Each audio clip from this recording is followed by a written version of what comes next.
Bienvenue, vous nous écoutez sur le www.radioalfayda.net. Alfayda, c'est la référence. 12h HLM, Bongré HLM, Nimzat. Mesdames et messieurs, merci de la confiance renouvelée à la radio Alfayda pour vous informer.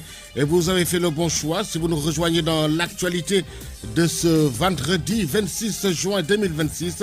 Nous sommes ensemble pour une demi-heure d'information sur Alfayda FM. C'est l'heure du journal, voici le sommaire. Cité Senghor à Kaolack, entre insécurité, manque d'éclairage et absence d'infrastructures, les habitants tirent la sonnette d'alarme. La colère des populations dépasse désormais le simple cadre de la revendication sociale. Vous entendrez Djibika dans ce journal. Session de formation consacrée au genre, à l'exploitation sexuelle en ligne des enfants et aux risques liés à l'usage d'Internet s'est tenue à Thiès. Une initiative de la Convention des jeunes reporters avec plan international. Nous nous rendrons à Thiès. Le Sénégal, à l'heure des Jeux olympiques 2026, refonder le sens du bien commun à l'école des valeurs olympiques est le thème retenu pour le discours d'usage du concours général 2026. Sur l'international Ebola, un premier cas identifié hors d'Afrique et la flambée actuelle de la maladie a franchi le cap de 1000 cas suspects et fait plus de 250 morts. Et puis sport, dernier match de Lyon contre l'Irak ce soir à 19h, gagner ou disparaître. Mesdames et messieurs, voilà pour le sommaire. Le développement, c'est juste après ceci. Le journal Serigne Moussa Kane. Que vous dit bonjour, c'est Haj Libas Mbaye assure les opérations techniques. Cité Senghor, un quartier situé dans la commune de Kaolack.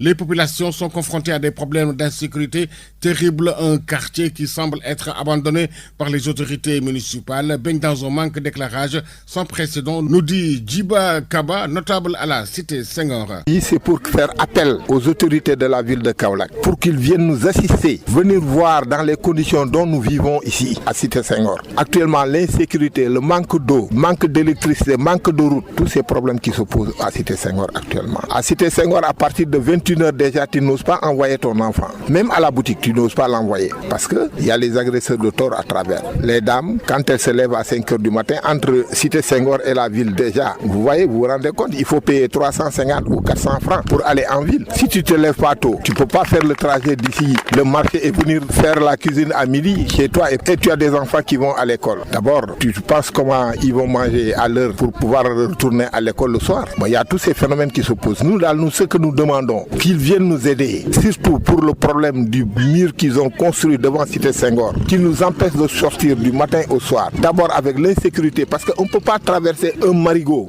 durant la nuit. Il y a des serpents, il y a du n'importe quoi là-dedans. Oui.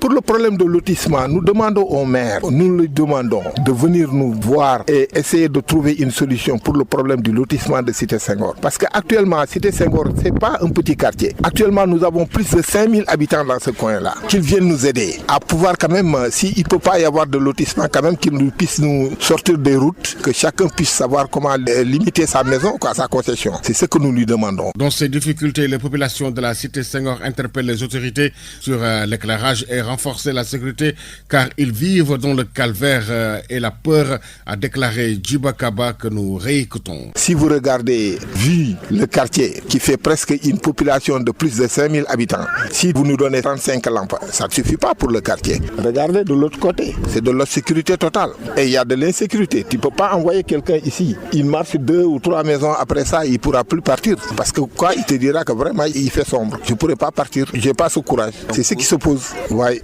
monsieur Serigne Mboup, qu'il nous aide à avoir de la lumière surtout. À défaut de ne pas avoir le courant tout de suite, qu'il augmente les panneaux solaires, qu'on puisse éclairer le quartier. C'est ce que nous lui demandons. Ça, le délégué, du matin au soir, il est là à courir derrière toutes les autorités de la ville, que ce soit le maire, le préfet, le gouverneur, partout où il sait qu'il peut demander une aide, il est là présent. Tout ce qu'on lui donne, il ne l'amène pas chez lui, il l'amène directement au milieu du quartier, il appelle tout le monde. Ah, c'est ce qu'on nous a donné. Venez voir. Maintenant, il faut voir comment vous le partagez entre vous. Automatiquement, on procède à ça. Bon, nous remercions le préfet et toutes les autorités de la ville de Kaolack. Et remercier monsieur le délégué Pape Senghor. Nous le remercions beaucoup et souhaitons que Dieu lui donne longue vie et qu'il n'y ait pas de regret dans tous les efforts qu'il est en train de faire pour Cité Senghor. À l'instant, Djiba Kaba, notable à la Cité Senghor, le collectif des acteurs de la pêche de Ziguinchor a organisé une marche pour dénoncer la dégradation avancée de la route menant au quai de pêche de Bundodi. Pêcheurs, mareyeurs, transformatrices et transporteurs ont uni leurs voix pour interpeller les autorités. Écoutons Fali Baro, membre du collectif, au micro de Mohamed Sagna. Collectif des acteurs de la pêche de Ziguinchor, à l'attention des autorités de Ziguinchor, plaidoyer pour la réhabilitation de la route desservant les infrastructures de pêche et l'amélioration des conditions d'assainissement. Le collectif des acteurs de la pêche de Ziguinchor, regroupant les pêcheurs, mareyeurs, transformatrices, transformateurs et l'ensemble des professionnels de la filière attire solennellement l'attention des autorités sur la dégradation avancée de la route desservant les sites du quai de pêche de Bundodi et les conséquences graves qui en découlent. Cette situation engendre d'importantes pertes économiques pour les acteurs du secteur. Les camions frigorifiques et autres véhicules assurant le transport des produits halieutiques subissent des dommages matériels fréquents, occasionnant des retards dans l'approvisionnement des marchés et compromettant la qualité des produits. L'état de la route constitue également une menace permanente pour la sécurité des personnes et des biens. Les accidents se multiplient, mettant en péril les usagers, riverains et l'ensemble des opérateurs économiques. Par ailleurs, l'insuffisance des ouvrages d'assainissement et les difficultés d'évacuation des eaux usées favorisent l'insalubrité, augmentent les risques de maladies et dégradent davantage le cadre de vie des populations. Face à cette situation préoccupante, le collectif des acteurs de la pêche de Ziguinchor demande la réhabilitation urgente de la route desservant les zones de pêche et les infrastructures halieutiques. La mise en place d'un système efficace de drainage et d'assainissement pour faciliter l'évacuation des eaux usées contre l'insalubrité et lutter contre l'insalubrité. La réalisation de travaux de curage et d'entretien régulier des canaux et ouvrages d'évacuation. Conscient du rôle primordial de la pêche dans l'économie de la Casamance et dans la sécurité alimentaire des populations, nous réaffirmons notre disponibilité à collaborer avec les autorités pour trouver une solution appropriée à ces préoccupations légitimes. Nous espérons que nos doléances recevront une attention particulière afin de préserver les emplois et les revenus des ménages et la vitalité économique de la région. Vous venez d'entendre la réaction de Fali Baro, membre du collectif, sur la dégradation avancée de la route menant au quai de pêche de Bundodi. L'évaluation et la révision de la convention collective des marins au Sénégal sont portées par la plateforme des syndicats. Le président Yorokan tire le bilan de leur rencontre et prévient les autorités sur la pêche illégale non déclarée. Voici ses propos. On a parlé de l'évaluation de la convention collective pêche qui était en application depuis octobre 2024. Quels sont les manquements, quelles sont les failles, qu'est-ce qui a été bon, qu'est-ce qui n'est pas bon, qu'est-ce qu'il faut revoir. On a parlé des institutions sociales et prestations sociales, les manquements qu'il y a au niveau des marins. On a parlé de la convention offshore pétrole et gaz. On a parlé de la gestion des ressources halieutiques. On a parlé des impacts liés à l'exploitation du pétrole, des problèmes qui gangrènent le secteur maritime en général. La pêche INN, cette forme de pêche est très dangereuse pour tout pays dans le monde entier. Parce que chaque pays est doté d'un code de la pêche. Et pour comme je l'ai dit tantôt, une bonne gestion des ressources halieutiques, il faut éradiquer totalement la pêche INN, la pêche illégale, non déclarée, non réglementée. Tout le monde sait que ce qui est illégal n'est pas bon, tel que la pêche avec les filets monofilaments, la pêche industrielle également à cela. Il y a des patrons de pêche qui utilisent des filets qui ne sont pas en conformité avec les dispositions des codes de la pêche. C'est pourquoi c'est pour attraper les espèces juvéniles qu'on doit préserver. Et ces commandes-là, c'est en complicité avec les armateurs. On les appelle des sochettes. Il y a des sochettes à bord de navires. Mais tout ça, c'est parce que ces navires-là en mer ne sont pas contrôlés. Et une pêche doit être contrôlée. Je vous ai donné une licence. Vous devez pêcher cette espèce. Les licences diffèrent d'un sens à l'autre. Il y a la licence démersale côtière, la licence profonde, la licence hôtelière, etc., etc. Il y a différentes sortes de licences. Mais chaque licence, il y a des espèces ciblées pour chaque licence. Et dans quelle zone ils doivent pêcher. Non réglementés, il y a des bateaux qui descendent des zones qui ont été délimitées pour aller dans les zones de réserve ou bien des zones de reproduction pour pêcher le poisson. Et avec ça, comment on peut avoir un stock de poissons? C'est pas possible. C'est ça qui conditionne la rareté du produit au Sénégal. Préserver la mer. La mer ne peut pas être aussi dégueulasse comme ça. Regardez le littoral. Vous trouvez du n'importe quoi sur le littoral. Et là, il appartient à l'État de surveiller cela. Ce sont ça les solutions qui peuvent nous permettre d'avoir une bonne gestion de ce et asseoir un repos biologique biologique normal. 1 mois ne suffit pas pour un repos biologique. Le décret présidentiel qui instaurait le repos biologique était de 2 mois. Vous venez d'entendre la réaction du président Yoro Kane sur le bilan de leur rencontre et qui prévient les autorités sur la pêche illégale non déclarée. Des sociétés en difficulté financière, Cherfal interpelle le chef de l'État de les venir en aide. Il en a profité pour revenir également sur l'organisation des marchés. Réellement, si on connaissait l'importance de ces sociétés, je pense que ça ne se passerait pas comme ça. C'est une société qui emploie de façon directe minimum 3000 personnes et de façon indirecte 1000 ou 2000 personnes. Donc cette société a une importance capitale. Alors, les marchés étaient organisés de telle sorte qu'il n'y avait pas de débordement ni de l'anarchie. De grandes personnes, des autorités venaient même peser leur achat dans ce marché. Pendant le Covid, on nous a dit d'arrêter. Pourquoi? Parce qu'il y a Covid. On s'est mis sur place. On n'a pas fait de querelle, on n'a pas brûlé de pneu, on est resté comme des Sénégalais civilisés. Parce que après tout, nous sommes des patriotes. Bon, après le Covid, jusqu'à présent, on est resté comme ça. Le patron fait des démarches, on lui dit attends, demain, après-demain, etc., etc. Jusqu'à présent, on est dans cette situation. Et tenez-vous bien, cette société regroupait toutes les couches sociales de ce pays. Il y avait des veuves, des jeunes garçons et jeunes filles, des femmes mariées et de grandes personnes qui étaient en retraite, qui faisaient leur activité. Donc, il n'y a pas une société qui était plus importante que cette société. Mais ce qui me fait mal, ce qui m'étonne, c'est qu'un État doit chercher de l'emploi pour sa population. Mais nous avons nos emplois. Tout ce qu'on demandait, c'est de l'accompagnement, de la considération. Mais on n'a pas ça. Et voilà pourquoi nous sommes venus aujourd'hui pour demander solennellement et respectueusement de l'aide. On n'est pas venu pour commander, mais on est venu demander de l'aide. Nous lançons un appel solennel aux hautes autorités, en commençant par le père de la nation, c'est-à-dire le président de la République, de nous venir en aide. Les municipalités aussi, il faut qu'on leur tende la main, parce que aussi ce sont eux qui nous donnent les sites.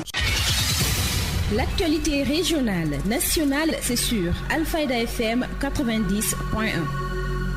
Sur la radio de la présence, si vous nous rejoignez dans l'actualité de ce vendredi, l'info se poursuit sur le www.radioalfayda.net. La problématique des bâtiments menaçant ruine et le statut des architectes sont des enjeux majeurs au Sénégal. Ousseynou Sarr revient sur le non-respect des normes et l'usage de matériaux de mauvaise qualité.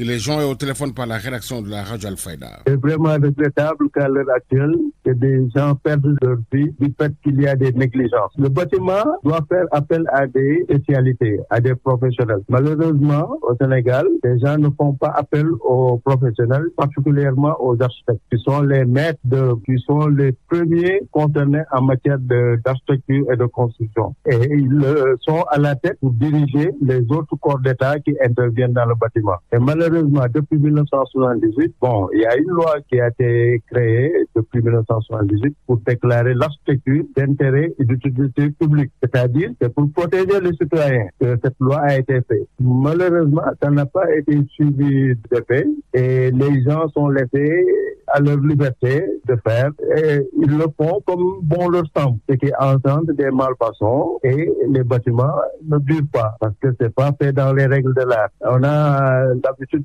d'utiliser dans notre milieu le jargon tapiengle. Tapiengle, c'est le bricolage. Ils font ce qu'ils veulent, comme ils l'entendent. Et ça, n'offre pas une pérennité au bâtiment. Un bâtiment peut durer longtemps. Regardez le palais de la République, plus de 100 ans. Si un bâtiment est bien fait et entretenu, des générations peuvent en profiter. Malheureusement, ce n'est pas le cas dans le secteur du logement social où les gens qui n'ont pas les moyens et qui devraient faire appel aux professionnels en premier lieu ne le font pas, pensant qu'ils économisent. Or, ils perdent de l'argent. Et l'État devrait les aider à aller vers les professionnels, à les encadrer comme ils le font pour les assurances automobiles. Ils ont vu qu'il faut que les gens aient des assurances, c'est dans leur intérêt. Ousseynou Sarr, architecte, a évoqué la problématique de compétences et de maintenance avec des projets mal conçus et prévient que le principal concepteur, c'est l'architecte. Réécoutons-le, toujours au téléphone de la rédaction. Le problème, c'est un problème de compétence et de maintenance. Parce que d'abord, il faut à l'entame d'abord faire bien son projet, bien l'étudier, bien le réaliser et l'entretenir au fil des ans. Je pense que déjà, nous avons des problèmes au Sénégal. Déjà, au début, les gens ne font pas le projet dans les règles de l'art. classe. Parfois, ils confient ça. Au lieu d'aller chez l'architecte, ils le donnent à un dessinateur qui n'a pas compétence de faire des conceptions. Voilà, la conception revient à l'architecte. Mais on a même vu des ingénieurs faire des conceptions de ces maisons et c'est pas leur rôle. Le principal concepteur, c'est l'architecte. On est désolé de le dire, mais c'est ça la réalité. Et c'est ce qui se passe ailleurs dans le monde. Les projets doivent être confiés aux architectes. Ensuite, chacun dans son domaine de compétences intervient. L'ingénieur en structure, l'ingénieur en électricité, l'ingénieur en plomberie, chacun fait selon ses compétences. Et l'architecte distribue les rôles, c'est le maestro qui donne les rôles à chacun. Maintenant, si les gens le font... Vous suivez le journal. Sur Alfayda FM, la radio qui vous informe partout que vous soyez dans le monde. À Thiès, une vingtaine de journalistes à l'école de la protection des enfants et aux risques liés à l'usage d'Internet. Durant 2 jours, ils ont échangé autour des bonnes pratiques journalistiques en matière de couverture des violences faites aux enfants et des violences basées sur le genre. N'est-ce pas, Fatou Kineboy? Ils sont une trentaine de journalistes issus de la Convention des jeunes reporters du Sénégal, zone ouest, à prendre part à cette session de formation ouverte ce 23 juin à Thiès et prévue sur 2 jours. La rencontre porte sur des thématiques liées au genre, à l'exploitation sexuelle des enfants en ligne, ainsi qu'aux risques liés à l'usage d'Internet. Ce qu'on voit souvent, des images qu'on utilise dans les réseaux sociaux, des journalistes qui font des traitements des informations qui ne sont pas favorables à l'image de l'enfant. Parfois des enfants qui subissent des violences, des viols, des images qui ne sont pas floutées, qui ne respectent pas le droit de l'enfant. Aujourd'hui, c'est une occasion pour nous, avec le partenaire Plan International, de parler de l'image, de parler des dangers de l'Internet, de parler aussi des conséquences qui encourent chez les enfants. Donc c'est une belle opportunité pour nous. Avec la Convention des jeunes reporters du Sénégal, comme vous le savez, c'est une formation continue. Cet atelier vise à mieux outiller les professionnels de l'information sur le traitement médiatique de ces questions, notamment la protection de l'enfant et le respect de ses droits. Pour le président de la CGRS Zone Ouest, Djibi Diop Ndiaye, les journalistes doivent davantage faire preuve de responsabilité dans la couverture de ces sujets sensibles. Vous êtes des porteurs de voix, vous devez être responsable du traitement de l'information que vous allez faire. On parle maintenant d'une couche qui est plus vulnérable, ce sont les enfants. On parle de violences faites aux enfants, on parle des images qui seront relatées dans la presse. Donc les journalistes doivent avoir une responsabilité d'aller vers la source pour avoir un traitement responsable. Cette formation bénéficie de l'accompagnement du Plan International, une organisation engagée dans la protection des enfants et la lutte contre les violences en ligne. Fatou Fall, spécialiste genre et inclusion au Plan International Sénégal, revient sur l'importance de cette collaboration avec les médias. Le fait de les outiller, le fait d'avoir ce partenariat avec eux nous permet de participer à cette formation continue, mais aussi de les outiller davantage à pouvoir dire l'information, la bonne information. Parce que pour nous, c'est très important de revenir sur ce que c'est que la violence en ligne, mais aussi il faut comprendre que les violences basées sur le genre font partie de ces violences en ligne. Bon, le constat est relatif, parce que quoi qu'on puisse dire, on va dire qu'il y a de très belles choses, mais il y a aussi des choses à améliorer. Au cours de ces 2 jours, journalistes et spécialistes échangent sur l'approche genre, les mécanismes de prévention contre l'exploitation sexuelle des enfants en ligne et les bonnes pratiques pour une couverture médiatique respectueuse des victimes. Une occasion de rappeler le rôle essentiel des médias dans la sensibilisation et la défense des droits de l'enfant. Un forum scientifique PUDC Rise Up organisé dans la capitale du rail. Les ICEP veulent mettre les compétences des jeunes au service du développement local, rapprocher la formation professionnelle supérieure des besoins réels du terrain. Ndeye Marie Makoumabouch. Fin du travail en vase clos pour les instituts publics au Sénégal. À Thiès, le forum scientifique PUDC RISEP a scellé une alliance stratégique pour projeter les étudiants de l'enseignement professionnel directement au cœur du développement territorial. Les instituts supérieurs d'enseignement professionnel veulent transformer leurs diplômés en ressources immédiatement opérationnelles pour l'État. Le professeur Mohamed Fadelian est le coordonnateur du réseau des ISEP. Il explique l'importance d'une telle synergie. Les instituts supérieurs d'enseignement professionnel, comme on l'a vu En visitant les stands, nous avons vu qu'il y a un grand potentiel, une grande résilience, des formations de qualité, des formations diplômantes, courte durée, qui permettent au Sénégal de se doter de techniciens directement opérationnels. Mais même la communication, il n'y en a pas. Je pense que des cadres comme ça permettent de communiquer d'abord pour montrer que le Sénégal est un pays qui est sur la voie. Mais également, il faut féliciter les initiateurs, le PUDC. J'ai ici le coordinateur M. Kounta qui est là et qui aujourd'hui fait beaucoup d'actions sur le terrain. Je pense qu'aujourd'hui, le fait de regrouper le PUDC, le réseau des instituts professionnels, instituts de formation professionnelle et les universités, ça dit tout. Parce que nous avons besoin de coordonner, nous avons besoin de savoir ce que fait l'un et l'autre. Nous avons besoin de vraiment affronter ensemble. Sur le terrain, la demande en compétences techniques est immense. Le programme d'urgence de développement communautaire s'engage à intégrer ces techniciens supérieurs dans ses chantiers prioritaires, à l'image des réseaux d'hydraulique et de pistes rurales. Gad Kounta, coordonnateur national du PUDC, réaffirme sa volonté d'accompagner techniquement et financièrement cette dynamique. Je lance un appel à son endroit pour qu'on puisse quand même essayer de voir comment élargir ce partenariat avec les autres programmes, à savoir Prima et Promoville. Parce qu'il nous faut des formations de qualité.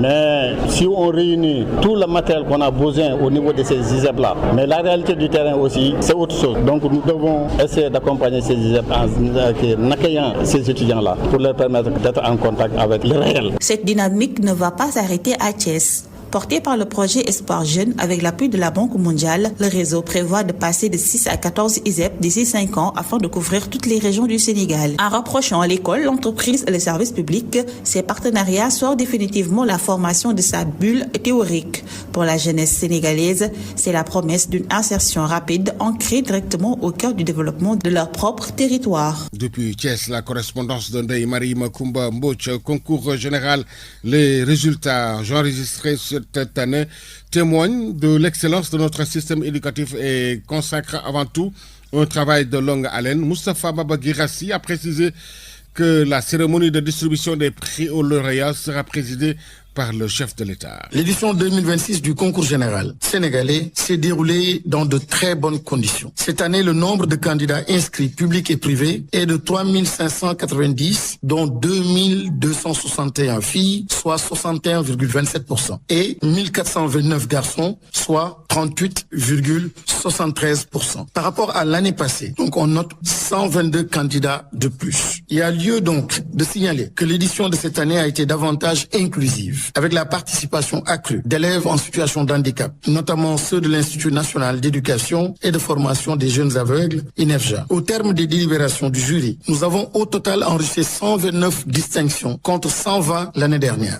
dont 69 prix et 60 accessites. Concernant les lauréats, ils sont au nombre de 118, dont 55 filles et 63 garçons. Constatez que les élèves des séries scientifiques ont encore cette année remporté la plupart des distinctions. L'instruction ministérielle sur les critères de classement au concours général permet de désigner Ahmed Babou, élève au Britannique militaire, comme meilleur lauréat du concours général, totalisant 68 points avec premier prix de français, le premier prix de la citoyenneté et des droits de l'homme, le premier prix de dissertation philosophique et le premier prix de physique. Pour ce qui est de la cérémonie des prix aux lauréats, elle sera présidée par son Excellence, Monsieur Bassirou Diomaye Diakhar Faye, chef de l'État. La date, le lieu vous seront communiqués dans les prochains jours. Le thème du discours d'usage est le Sénégal à l'heure des JOJ 2026. Refonder le sens du bien commun à l'école des valeurs olympiques. Par ailleurs, l'édition de cette année marque donc le 60e anniversaire de ce prestigieux concours. À cette occasion, le ministère de l'Éducation nationale présente une double réalisation patrimoniale que sont un ouvrage de référence intitulé Le concours général au Sénégal, miroir de la nation, et une grande exposition immersive consacrée aux 60 années d'excellence scolaire. À compter du 30 juillet 2026, l'exposition sera faite dans le cadre des manifestations nationales du concours général. Vous venez d'entendre le ministre Moustapha Mbaba Guirassi sur le concours général 2026. À l'occasion de la journée internationale pour l'élimination des violences sexuelles en temps de conflit, les acteurs de la protection de l'enfance et des droits humains appellent à une mobilisation accrue contre ces violences graves. Ousmane Sonko, adjoint au coordonnateur de l'action éducative en milieu ouvert AEMO, que nous écoutons. Les femmes sont utilisées comme des objets sexuels en temps de conflit. Et pour la plupart du temps, sont utilisées pour satisfaire en tout cas les chefs de guerre. On amène les enfants ou bien les femmes que les chefs de guerre ou les dirigeants de ces conflits puissent satisfaire les libéraux. De gré ou de force. À 99%, c'est de force d'ailleurs. À 100% d'ailleurs. Donc ces gens-là sont abusés sexuellement sans leur consentement. Et malheureusement, à l'issue de ces abus sexuels, finalement, ces gens-là traînent des séquelles. C'est des traumatismes qu'il faut prendre impérativement en charge. Les typologies de violence. Les typologies de violence. De violence sexuelle, les attouchements, entre autres. Oui, bon, c'est des viols, c'est des viols sexuels, carrément. Et accompagnés des violences physiques et des violences verbales. Et qu'est-ce qu'il faut pour parer à cela? D'abord, déjà, travailler de sorte qu'il n'y ait pas de violence, qu'il n'y ait pas de conflit dans la communauté. Au-delà de ça, préparer aussi les filles à avoir un comportement, peut-être qu'ils peuvent leur permettre d'échapper. Travailler sur la résilience, en tout cas, de ces femmes. Travailler à ce que les filles soient, renforcer la capacité des filles pour pouvoir identifier les comportements suspects, en tout cas des hommes qui pourraient utiliser. Et aussi sensibiliser la communauté sur la surveillance et la protection des enfants. Vous venez d'entendre la réaction d'Ousmane Sonko, adjoint au coordinateur de l'action éducative en milieu ouvert. Une convention a rassemblé les acteurs dans le patrimoine naturel, culturel et les forces de défense de sécurité pour une meilleure prise en charge qui est exposée à toutes sortes de dangers. Écoutez à ce propos Ibrahima Thiaw de l'université Cheikh Anta Diop de Dakar. Cette convention est importante parce qu'elle crée une synergie entre différentes compétences et on s'est rendu compte au cours du passé que l'isolement n'était pas propice à la recherche et que de plus en plus il est important de créer des énergies pour créer une sorte de complémentarité entre des chercheurs de disciplines différentes. Et cette convention a la particularité de rassembler les acteurs dans le patrimoine naturel, dans le patrimoine culturel, mais également les forces de défense et de sécurité, en l'occurrence la gendarmerie nationale, pour une meilleure prise en charge de notre patrimoine aussi bien naturel que culturel sous-marin, qui est exposé à toutes sortes de dangers, la pollution, les crimes, il y a le pillage. Et parfois c'est par l'ignorance aussi qui fait que il y a beaucoup de destruction d'un patrimoine d'une richesse inestimable qui nous dit beaucoup, qui nous raconte beaucoup sur nos identités, également sur l'histoire naturelle de nos écosystèmes. Le patrimoine sous-marin au Sénégal est très riche. Malheureusement, c'est sous agression. La pollution est particulièrement élevée, notamment dans les zones urbaines. Il y a les filets perdus, mais il y a également beaucoup de plastique. La pollution industrielle de plus en plus. C'est une ressource extraordinaire. Actualité internationale. Sur l'international Ebola, un premier cas identifié hors d'Afrique et la flambée actuelle de la maladie a franchi le cap des 1000 cas suspects et fait plus de 250 morts. Un cas d'Ebola identifié en France, Nicolas, c'est la première fois. Oui, à Paris, le ministère de la Santé a annoncé qu'un médecin de retour de République démocratique du Congo avait été diagnostiqué positif à ce virus. Au Congo-Kinshasa, le dernier bilan d'Ebola est de 1094 cas confirmés, dont 277 mortels. La RDC qui renforce sa coopération sanitaire avec l'Ouganda, voisine de l'Ituri où l'épidémie fait rage. Hier, les deux pays ont officiellement lancé à Aru, dans la province de l'Ituri, un programme destiné à améliorer la surveillance, le dépistage et la prise en charge des malades. Il prévoit le déploiement de laboratoires mobiles, l'installation de centres de traitement et le partage des données épidémiologiques. Actualité internationale. Au Cameroun, le défilé de témoins se poursuit au procès de l'assassinat de l'animateur radio Martinez Zogo devant le tribunal militaire de Yaoundé. L'un d'entre eux a apporté une nouvelle pièce au puzzle. Oui, ce témoin, Jean-Paul Ouloumou, cité par l'accusation, a analysé les téléphones de Martinez Zogo. Il y a trouvé des échanges avec des personnalités très haut placées à la présidence. Policarpe Somba, ces révélations placent l'affaire au cœur des luttes d'influence qui ont cours dans les cercles de pouvoir à Yaoundé. Actualité internationale. Au Burkina Faso, voilà 2 ans, jour pour jour, que le journaliste Atiana Serge Oulon a été enlevé chez lui à Ouagadougou. Directeur de publication du journal L'Événement, il n'a plus jamais donné signe de vie depuis. Les autorités burkinabées affirment l'avoir envoyé au front pour combattre les djihadistes. Mais le mois dernier, l'organisation Reporters sans frontières révélait qu'il avait en réalité été séquestré et torturé dans une prison secrète du quartier Ouaga 2000. Aujourd'hui, les défenseurs des droits de l'homme appellent à sa libération. Et le site d'information Sahel Horizon lui rend un hommage tout particulier. Il publie des messages de soutien, mais aussi plusieurs enquêtes que Serge Oulon avait réalisées avant sa disparition. Actualité internationale. Au Mali, l'armée malienne et l'Africa Corps russe ont tué 4 personnes hier près de Zaro, à l'intersection des régions de Tombouctou et de Gao. Après le passage du convoi militaire, les habitants ont même découvert une macabre mise en scène, David. Un cadavre démembré, disposé en forme de croix gammée. Actualité internationale. Et j'ajoute au Mali toujours que le JNIM lié à Al-Qaïda a revendiqué l'attaque hier d'un convoi de l'armée de l'Africa Corps entre Sori-Bougou et Sibikoro dans la région de Kay. Les djihadistes annoncent 6 morts et du matériel emporté. Sollicité, l'armée malienne n'a pas souhaité réagir. Et sport.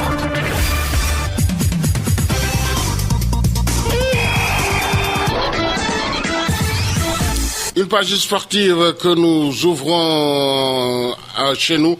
National 1, 27e journée play-down dans le groupe A. Zik Inter joue demain à Jamat, Gazelle Kédougou joue Diamono Djurbel, AS Kolda joue Seneps Excellence, Demba Diop joue Cœur Samba dans le groupe B. Yogo joue RS Yoff, US Rai joue Kayor Foot, Africa Foot joue AS Dara, Avenir de Dakar joue Jeanne d'Arc de Dakar. Troisième et dernière journée des phases de groupe de la Coupe du Monde dans le groupe I, Sénégal-Irak ce soir à 19h. Écoutons la réaction de quelques supporters sénégalais à New York qui ont fait le déplacement sur Toronto où se déroulera ce match tant attendu par les Sénégalais. waaw baax na kon du Irak kay nañ jéem a andi victoire rafetal rek moo gën ñu am ay 3 défaites wala ay. am nga yaakaar ci qualification bi. yee am nañ yaakaar moom. yàlla ba yaakaar tas. nañ toog xaar rek yàlla baax na. sëñ bi mu ngi daw de. yaa bu leen daw. waa gars yi jàmbaar kañ tëj. waaw wax dëgg am na ay xale mun nañ ko duñu leen teg ñuy football mais ñu tegal ñu ay Sadio Mané Koulibaly Gana Gueye dañoo màggee dañoo retiré. dër yi nekk tamit naar yi ñoo war a bàyyi. amatuñ place équipe bi nañ waxante dëgg ñun amuñu ko leen toggal. mais gis ngeen ko. débat bi nag lii la fi nga xam ne mooy biir New York actuellement ak nos parents sénégalais nos frères nos sœurs sénégalais te ñoom lañ doon wër xool un peu comment ils vivent la Coupe du Monde ces 2 défaites du Sénégal wax nañ ko il reste ce match capital à jouer et à gagner ce vendredi fi nga xam ne mooy Toronto mais nous on reste là hein. Vous le savez la situation oblige on reste là. Dans l'autre rencontre Norvège-France prévue à 19h dans le groupe H, Cap-Vert joue l'Arabie Saoudite, Uruguay joue Espagne, Égypte joue Iran, Nouvelle-Zélande joue Belgique. Le milieu de terrain sénégalais Djibril Soumaré poursuit son aventure en Angleterre. Stoke City a officialisé la signature du joueur de 23 ans pour un contrat de 3 ans après une saison passée en prêt à Sheffield United où il a disputé 25 rencontres de championnat. Djibril Soumaré poursuit son aventure dans le football anglais. À Istanbul, Amara Diouf n'a pas tardé à se présenter au public de Fenerbahçe. Arrivé avec l'étiquette de grand espoir de football africain, le joueur formé à Génération Foot, c'est que le défi est important, mais il ne se cache pas. Bien au contraire, je serai à la hauteur de leur confiance sur le terrain. J'en ai aucun doute. Je rêvais de venir ici. Dixit Amara Diouf. Ça est tout pour cette page sportive. C'est la fin de cette édition. Merci à Sina Libas Mbaye qui a assuré la partie technique. La rédaction en chef a été assurée par Fatou Cissé. Et devant ce micro, Serigne Moussa Kane. Vous avez rendez-vous avec l'information à 13h. Je vous rappelle les principales informations. Cité Senghor à Kaolack entre insécurité, manque d'éclairage et absence d'infrastructure.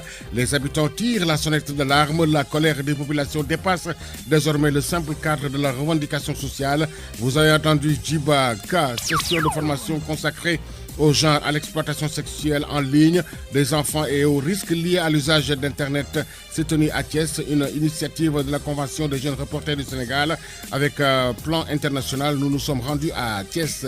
Le Sénégal, à l'heure des Jeux olympiques 2026, refonder le sens du bien commun à l'école des valeurs olympiques est le thème retenu pour le discours d'usage du concours général 2026. Sur l'international Ebola, un premier cas identifié hors d'Afrique et la flambée actuelle de la la maladie a franchi le cap de 1000 cas suspects et fait plus de 250 morts.